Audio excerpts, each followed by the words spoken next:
আসসালামু আলাইকুম। দানপত্র দলিল কি খারিজ করা জরুরি? যদি জমির নতুন রেকর্ড শুরু হয় তাহলে রেকর্ড করতে পারবো কি? এই জমি বিক্রি করা যাবে কি?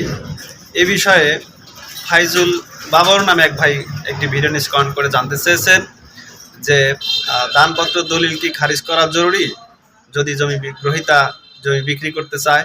একটু জানতে চেয়েছেন এই বিষয়ে। দেখুন, ফাইজুল বাহার ভাইকে এই বিষয়টি জানতে চাওয়ার জন্য অনেক অনেক ধন্যবাদ।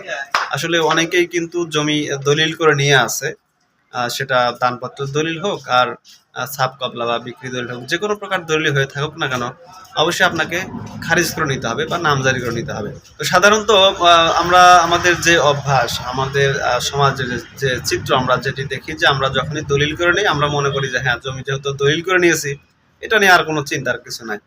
কিন্তু আপনি দলিল করে নিয়েছেন এটা সাব রেজিস্ট্রি অফিসে, কিন্তু এই জমিটার কিন্তু ভূমি অফিসে গিয়ে কিন্তু দেখা যাচ্ছে ওই জমিটা এখনো কিন্তু পূর্বের মালিকের নামে। যখন আপনি জমিটা নামজারি করে নেবেন, এখানে কিন্তু যে ভাষাটি ব্যবহার হচ্ছে, যে বিষয়টি কিন্তু মূল হয়ে দাঁড়িয়েছে, সেটি হচ্ছে দলিল আপনি রেজিস্ট্রেশন করে নিয়েছেন। এটা আপনাকে বুঝতে হবে যে আপনি দলিল করে নিয়েছেন। দলিল করে নিলে অবশ্যই আপনাকে নামজারি করে নিতে হবে। গত ২-৩ বছর আগে, ৫-৭ বছর আগেও কিন্তু যদি আপনি দলিল করে নিয়ে থাকেন, তাহলে আপনি ওই দলিল দিয়ে যদি আপনি কাউকে জমি দলিল করে দিতে চান, খারিজ ছাড়াই, অর্থাৎ আপনার নামে নামজারি ছাড়াই কিন্তু আপনি অন্য কাউকে হেবা দলিল করে দিতে পারছেন, দানপত্র দলিল করে দিতে পারছেন, খারিজ ছাড়াই, নামজারি ছাড়াই, যেহেতু আপনার নামে একটি দলিল আছে।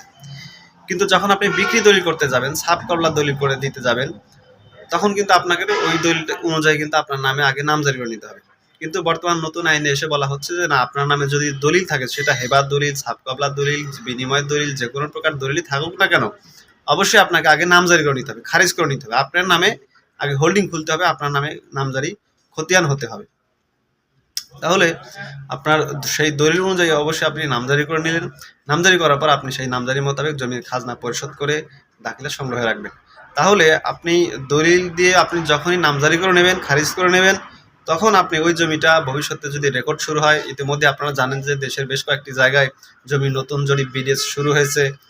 সিরাজগঞ্জ, পাবনা অঞ্চলের দিকে, সারা দেশে বেশ কিছু জায়গায় কিন্তু শুরু হয়েছে। তো সেটা ড্রোন দিয়ে জরিপ করা হচ্ছে। এই বিষয়গুলো আপনারা কিন্তু জানেন যে আমরা এই বিষয়ে অনেকগুলো ভিডিও আপনাদের মাঝে শেয়ার করছি সহজের পথ ইউটিউব চ্যানেলের মাধ্যমে। কিন্তু এই যে ফাইজুল বাবর নামে যে ভাই জানতে চেয়েছেন যে দলিল, হেবা দলিল থাকলে নামজারি করা জরুরি কিনা, অবশ্যই জরুরি। আপনি যদি আপনার নামে যদি দলিল থাকে, হেবা দলিল, ছাপ করা দলিল, যে কোনো প্রকার দলিল থাকুক না কেন, আপনি নামজারি ছাড়া এই জমিটা হয়তো ব্যাংক থেকে লোন করতে চাইবেন, যে হয়তো আপনি আপনার সেই দলিল দিয়ে আপনি কোনো ব্যাংক থেকে লোন করবেন, টাকা উঠাবেন, আপনি পারবেন না। আপনাকে বলবে যে হ্যাঁ, আপনি যেহেতু দলিল আছে, আপনি আগে নামজারি করে নিয়ে আসেন, জমিটাকে খারিজ করে খাজনার চেক, হাল সনের খাজনার দাখিলা নিয়ে আসেন। তাহলে আপনি দলিল আছে, আপনি নামজারি করেন না, এখন গিয়ে আপনাকে আবার নামজারি করতে হচ্ছে। তো সেটা আপনার জরুরি, ইমার্জেন্সি দরকার, কিন্তু আপনি এটা নামজারি ছাড়া কিন্তু পারছেন না। আবার দেখা গেল যে ওই জমিটার রেকর্ড শুরু হয়ে গেল আপনার ওই অঞ্চলে, আপনার নামজারি নাই, দেখা গেল একটা জটিলতা কিন্তু হতে পারে। আপনার ওই জমির খাজনা পরিশোধ আপনি নিজের নামে করতে পারছেন না, সেটাও একটা সমস্যা হতে পারে। সবচেয়ে বড় এখন যে সমস্যাগুলো দেখা যায় যে আপনি দলিল আছে, আপনার দলিল কাতের দলিল, বা আপনি দাগে দাগে জমি নিয়েছেন, না এখন দেখা যাচ্ছে নামজারি দিচ্ছে না।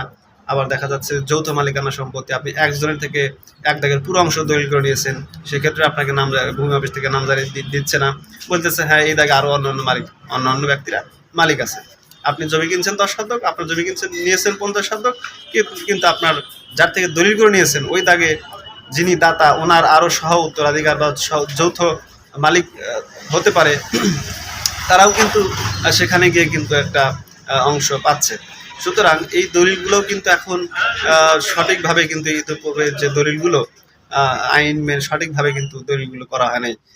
দলিল রেজিস্ট্রেশনের ক্ষেত্রে সাব রেজিস্ট্রার মহোদয় দেখতেছেন যে হ্যাঁ, দলিল দাতার নামে খতিয়ান আছে, অথবা তার মালিকের নামে, অর্থাৎ তিনি অরিসূত্রে মালিক হয়েছেন, তার পিতা অথবা দাদা মার নামে জমির খতিয়ান আছে, সেটা নামজারি খতিয়ান হোক বা রেকর্ড খতিয়ান হোক, খতিয়ান আছে। তো সেই খতিয়ান দিয়ে জমির খাজনা পরিশোধ করছে সাব রেজিস্ট্রার মহোদয়, ওই জমির পর্চা, ওই জমির হাল সনের খাজনার দাখিলা এবং দলিল দাতার ভোটারি ফটোকপি, ছবি, এগুলো দিয়ে কিন্তু দলিলটা রেজিস্ট্রেশন করে দিচ্ছে।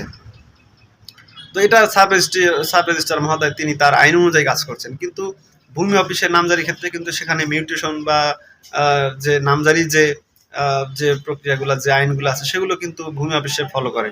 সুতরাং এই দুইয়ের মাঝে যদি একটা গরমিল থেকে যায় তাহলে কিন্তু আপনার নামজারিটাও সমস্যা হয়ে দাঁড়ায়। সর্বোপরি আপনি যদি নামজারি না করেন আপনার ব্যাংক থেকে লোন করতে পারবেন না, আপনি আপনার ওই জমির খাজনা পরিশোধ করতে পারবেন না, ওই জমিটা কাউকে দলিল করে দিতে পারবেন না। আমরা ইতিমধ্যেই বলেছি যে আপনি ইতিপূর্বে আপনার আপনার নামের দলিল আছে, আপনি খারিজ ছাড়াই আপনি আরেকজনকে হেবা দলিল করতে পারবেন কিন্তু বিক্রি দলিল করতে পারবেন না। এখন বর্তমানে আপনার নামে যদি হেবা দলিল থাকে, ছাপ কবলা বিনিময় যে কোনো প্রকার দলিল থাকুক না কেন, অবশ্যই আপনাকে নামজারি করে নিতে হবে। নামজারি ছাড়া আপনি কোনো প্রকার কিন্তু সেবা প্রায় সবগুলো সেবাতেই কিন্তু আপনি আটকে যাবেন। তো সুতরাং হেবা দলিল হোক যে কোনো প্রকার দলিল হোক অবশ্যই আপনাকে নামজারি করে নিতে হবে। এই নামজারি কিভাবে করবেন? নামজারি এখন অনলাইনের মাধ্যমে করতে হয়। যদি আপনি নিজে না পারেন আপনার কোনো প্রতিনিধির মাধ্যমে দিয়েও আপনি নামজারিগুলো করে নিতে পারবেন। সবাই সুস্থ থাকবেন, ভালো থাকবেন, চ্যানেলটি সাবস্ক্রাইব করবেন। কি বিষয়ে ভিডিও জানতে চান সেটা অবশ্যই ভিডিও নিচে কমেন্ট বক্সে লিখে জানাবেন। আসসালামু আলাইকুম।